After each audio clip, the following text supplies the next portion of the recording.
Cristina, continúa donde quiera que estés. Estamos con el doctor Juan José Russo. Juan José, gracias por estar con nosotros. Un gusto. Eminente politólogo, bueno, ¿de acá de vuelta o de vacaciones? No, estoy de vuelta. Estoy de hecho incorporado en la Universidad Nacional, ¿no? de la provincia de San Juan, de donde yo soy oriundo, además, porque ahí hice mi licenciatura, luego me fui a estudiar fuera y bueno, después tuve una serie de compromisos fuera, ¿no? Un periplo que incluyó a Italia, México, recuerdo. En México, bueno, también en España he estado, en Francia. Lo bueno de la ciencia política es como la medicina o la física, o sea, uno puede analizar fenómenos de distintos lugares, ¿no? A diferencia de otras disciplinas que son más específicas como el derecho, ¿no? Que se aplican a cada país, ¿no? Bien, en esta charla te voy a proponer algunas cosas que se pueden analizar, que son universales, y otras que son muy particulares. Como lo conversamos con mis compañeros de trabajo recién, Cristina y el efecto del balcón. Todos los esfuerzos del gobierno enfocados a la mañana de hoy. Si convocaba mucha gente, si poca, si iba a hablar, si no iba a hablar, si iba a poder salir al balcón, si no iba a poder salir al balcón, si esto, si lo demás allá. Ocupando otra vez la centralidad Cristina Fernández. Sí, digamos, el hecho, cuando uno lo compara, siempre con este tipo de casos que tienen un impacto fuerte y son una conmoción afectiva además, ¿no?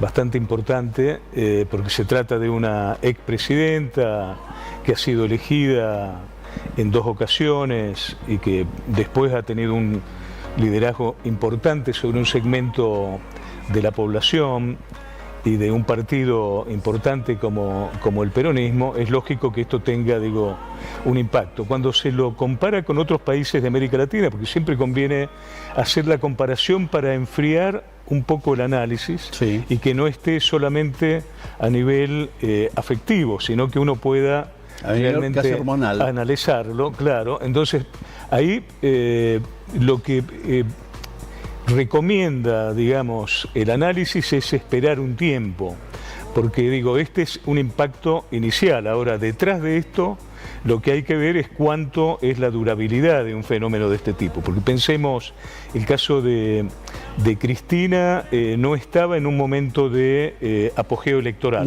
por el contrario, es una etapa de declive, es una etapa de conflictualidad interna dentro del propio partido peronista, incluso en una sucesión y una disputa por la sucesión, sí, interna con Kicillof, por ejemplo, y luego también hay una serie de roces que le quitan apoyo, por ejemplo, a nivel de los sindicatos más importantes del país, etc. Entonces, yo creo que esto hay que dejar que transcurran los días como para poder hacer un análisis más racional de lo que está pasando y de cuál es la centralidad, digamos, de la expresidenta, ¿no?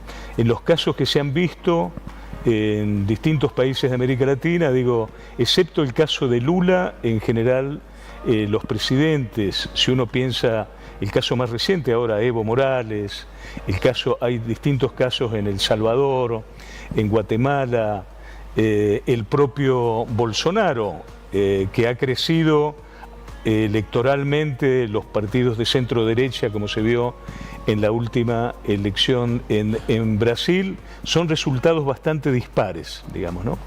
Lo otro que también hay que mencionar es que no es una cuestión que tenga que ver con la voluntad popular o no voluntad popular, ¿no? La democracia moderna, además de este elemento importantísimo que es la voluntad popular y la apelación al pueblo y demás, sí, tiene también instituciones, límites, autolimitaciones por parte de los gobernantes, y esto ha ocurrido a veces, este exceso, tanto en gobiernos o en expresidentes de derecha como de izquierda. Tampoco es un problema, digo, de derecha o de izquierda. Es un problema que más bien tiene que ver con la autolimitación. Ahora, también es cierto que uno ve, sí, presidente Macri, muchas causas, múltiples causas, unas canceladas, las otras despedidas por la Corte o por la Justicia, sino más, y otras pendientes muy importantes, ¿no? Es como que no hay una vara similar de la justicia. esto fue rápido y lo otro hace 14 años que está encanutado ahí en Bueno, tribunales. en realidad el caso de Cristina Kirchner se inició en 2008, ¿no? Entonces, digo, lleva también bastante tiempo y ha cumplido con todas las etapas procesales, digamos, ¿no? Es decir, no hay una situación en la que uno pueda decir, acá se resolvió en 2 días. Claro. En realidad, digo, arrancó más fuerte durante la época del gobierno de Macri, es cierto, pero cuando uno analiza los distintos jueces y las distintas etapas que ha habido, es difícil pensar que aquí hay una especie de manipulación colectiva, una conspiración de una sola cabeza que pone títeres y que da determinaciones. Creo que esto lleva, digo, a una distorsión de la realidad, porque de lo que se trata hoy es de tratar de entender la realidad y que a veces hay liderazgos que pueden tener puntos muy atractivos para la población en algunos aspectos y en otros presentan fallas, ¿no? Esto lo vemos por todos lados, ¿no? Ahora, José, de lo que me estás hablando tiene que ver, traería 2 conceptos, ¿no? Uno que tiene que ver con el de la posverdad y el otro tiene que ver con lo de los liderazgos y la polarización. Porque finalmente, para muchos de la impresionante cantidad de personas, hemos estado viendo recién unas fotos de lo que eran las imágenes de la gente que había ido a marchar esta mañana o esta tarde, impresionante, y había muchos jóvenes, bueno, y si uno le pregunta a ellos, obviamente van a creer en esto que vos me estás diciendo. Me parece raro creer que una mente, en este caso la de Macri, maquiavélica, que hace esto, lo demás allá. Pero es un relato comprado, de buena fe, o como fuere, por un conjunto importante de la población también, y que no acepta argumentos racionales. También están los otros que te dicen, se robaron un PBI. Cuando les preguntás cuánto es un PBI, no saben ni lo que es, y repiten como loro. Vale decir que no hay forma, me parece a mí, de encontrar, y estamos en una sociedad, bueno, había una gráfica recién, estamos tan polarizados que es difícil sentarse a dialogar, cuando lo que uno me parece que quiere hacer, como lo decía, no me acuerdo quién, es colonizarle la cabeza al otro, ¿no?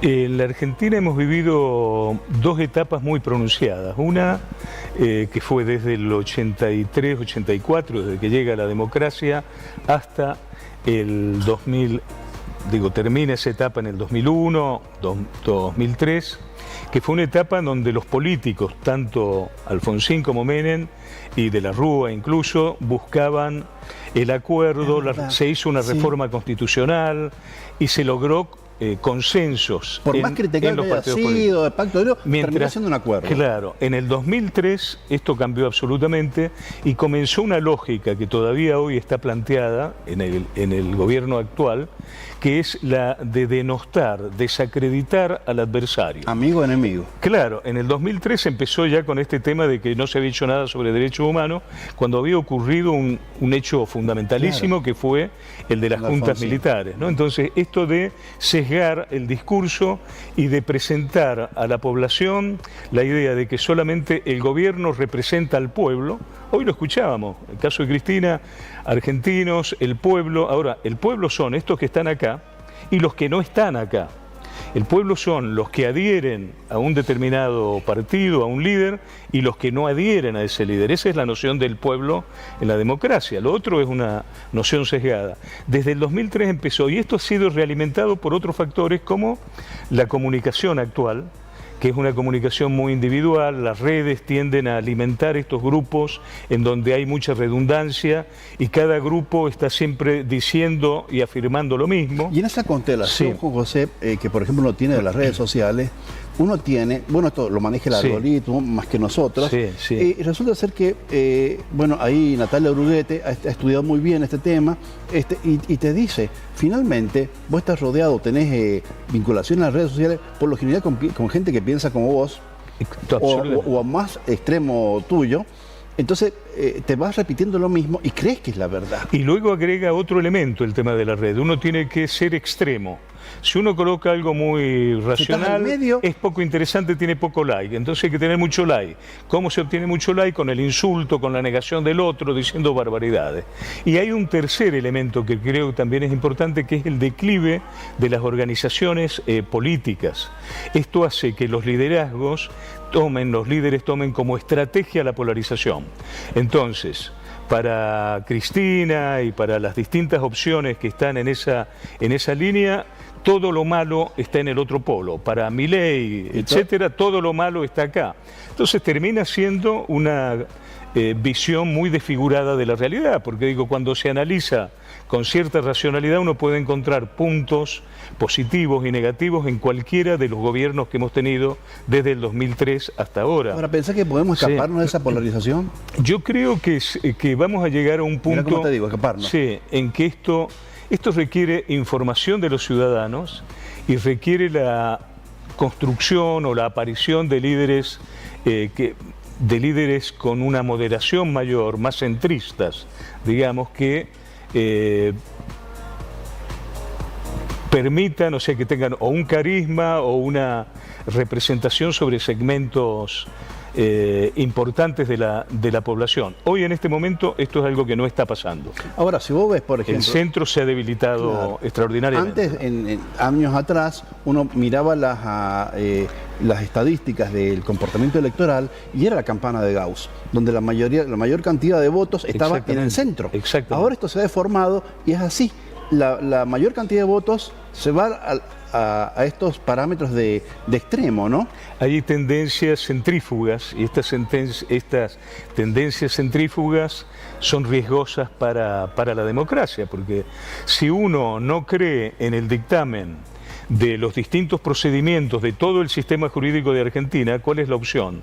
Es tirar abajo eso. Si tiramos abajo eso, se cae la democracia, digamos, porque la democracia moderna, además de la voluntad popular, que es un elemento definitorio, tiene otro elemento moderno que apareció en el siglo XVIII en adelante, que tiene que ver con la ciudadanía civil, con la protección de los derechos civiles, etcétera, y esto funciona con las cortes de justicia. Entonces, creo que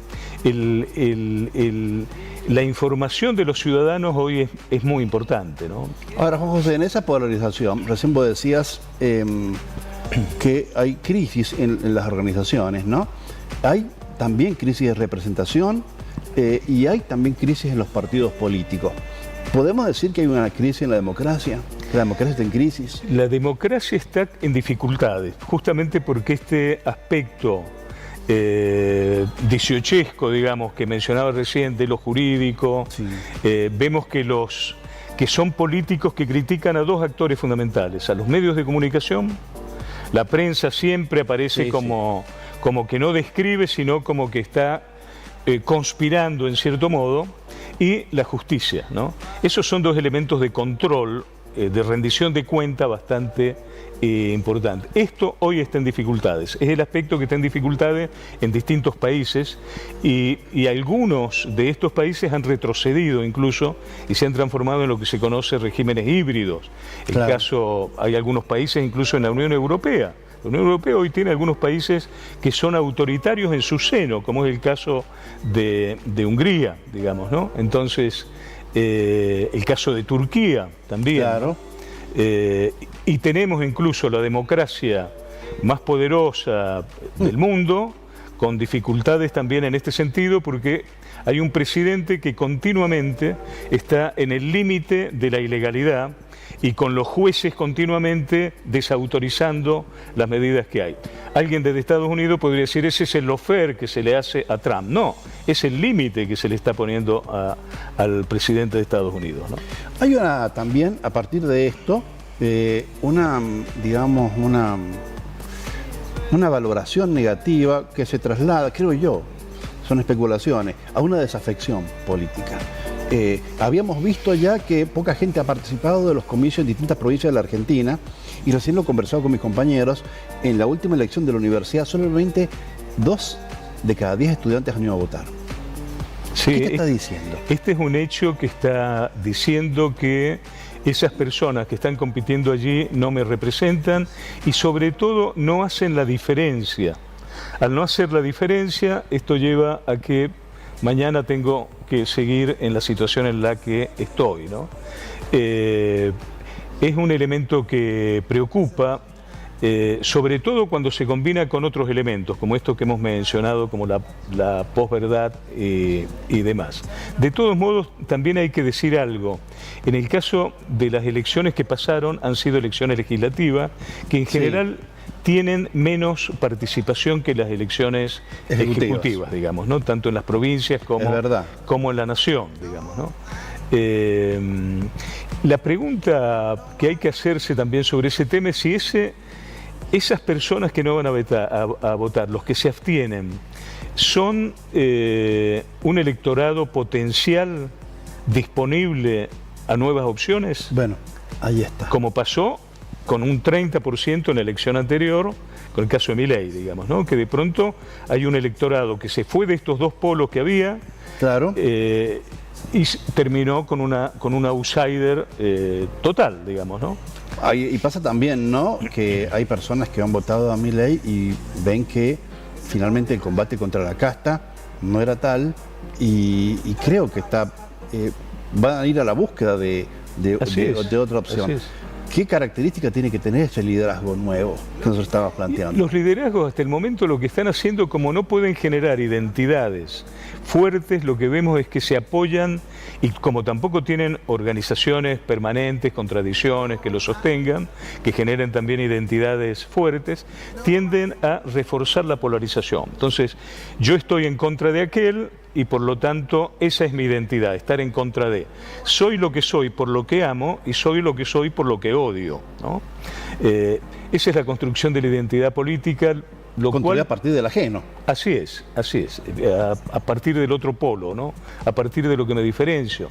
Ahora, en términos de la construcción de consensos y de políticas que sean sensatas, esto es distante, porque generalmente el tipo de políticas públicas que funcionan basadas en lo puramente ideológico, en la polarización y en la estrategia electoral, terminan siendo muy poco autosustentables, ¿no? Claro, y acá parece que triunfa el que más grita. Juan José, ha sido muy amable, muchísimas gracias. Bueno, vamos al primer corte aquí donde quiera que estés.